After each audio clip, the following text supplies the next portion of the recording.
Crisis de una sociedad moderna. Bueno, al organizar el siglo XIX, un tiempo marcado bajo un auge industrial, época en que el desarrollo capitalista predominaba, España pierde sus últimas posesiones en América y es cuando ahí aparece en este bullicioso continente el modernismo. Bueno, entre los siglos XIX y principios de los siglos XX se fueron modernizando más todavía. Las ciencias y los pensamientos se fueron apoyando más en el modo de vivir en el ser humano. Esto hizo que estos dos se apoyaran radicalmente, lo que llevaría a que el ser humano se familiarizara más consigo mismo y con su entorno. Entre este periodo de tránsito que fue el siglo XIX y el siglo XX, se pusieron en práctica las propuestas filosóficas y las científicas, que fueron las que marcaron los nuevos conocimientos, el método científico y el racional. Esto llevó a un progreso de la tecnología, que era avanzar en las viejas o inventar nuevas, lo que hizo también inventar nuevas teorías que aplicadas a otros conocimientos se podían inventar muchos inventos. Eso era todo impulsado a base del concepto del progreso moderno, lo que era en base de la observación y la experimentación, que eran base del método científico para poder. Todo este proceso de tecnificación estuvo al servicio de la modernización. La guerra se hizo más moderna, lo que fueron carros se blindaron, aviones se adaptaron para mejor combate. Se patentó también la ametralladora. Entre el siglo XIX y el siglo XX fue el traspaso de la invención a la invención.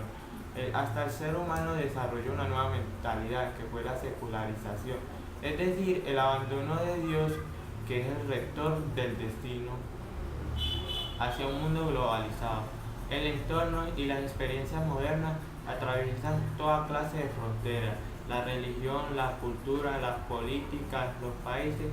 Todo eso es la unión de la modernidad. Se podría decir que la modernidad une a toda la humanidad, pero es una unidad contradictoria, porque es la unión de la desunión. El movimiento, generación del 98, tuvo su origen en el descontento que se presentó en el desastre del 98, el cual fue la guerra de Estados Unidos y en el que pierde a Cuba, a Filipinas y las nuevas colonias españolas. Sus principales características son nuevo concepto de España, el amor por Castilla, pesimismo y el modelo de Cervantes.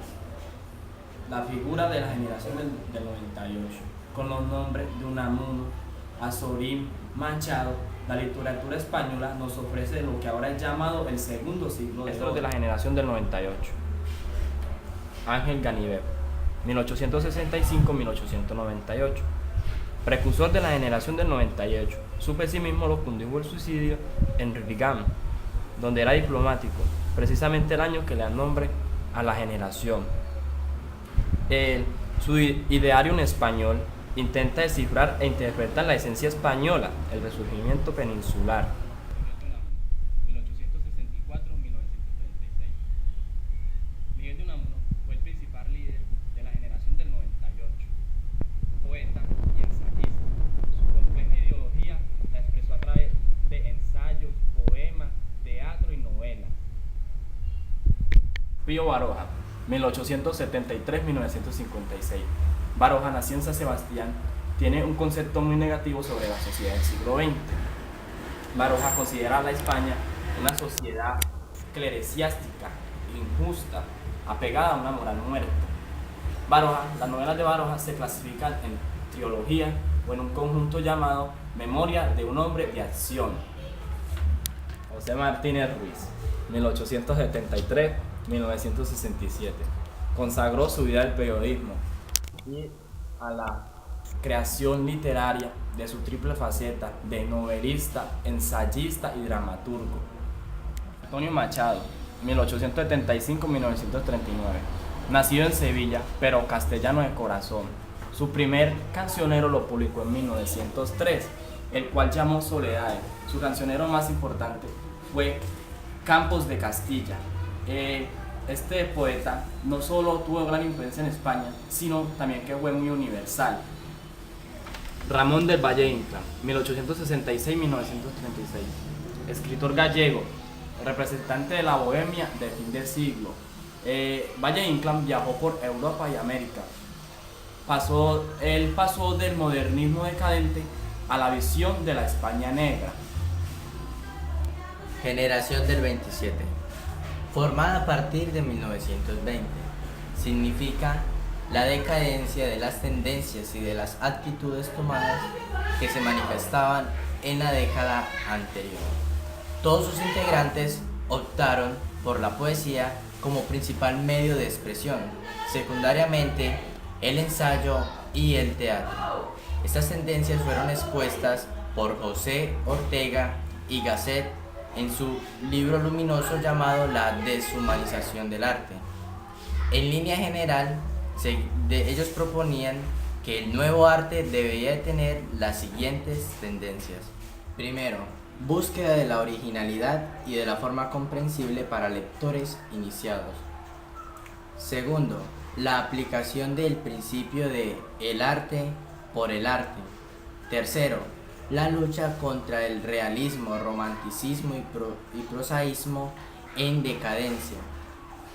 Federico García Lorca, 1898-1936.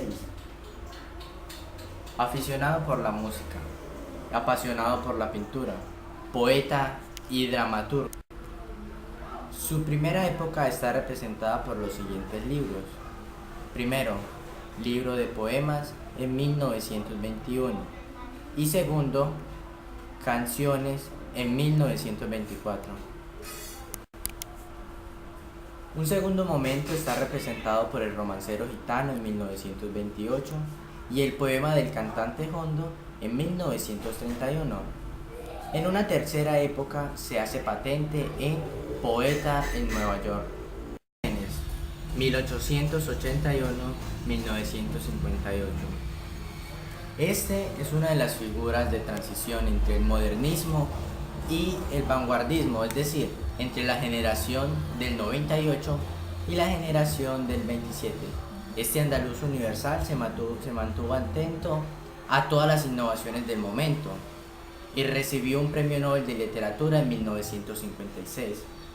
También escribió los siguientes libros: Elegías puras en 1908, La soledad sonora en 1908, Platero y yo en 1914, Diario de un recién casado en 1916 y La estación total en 1946.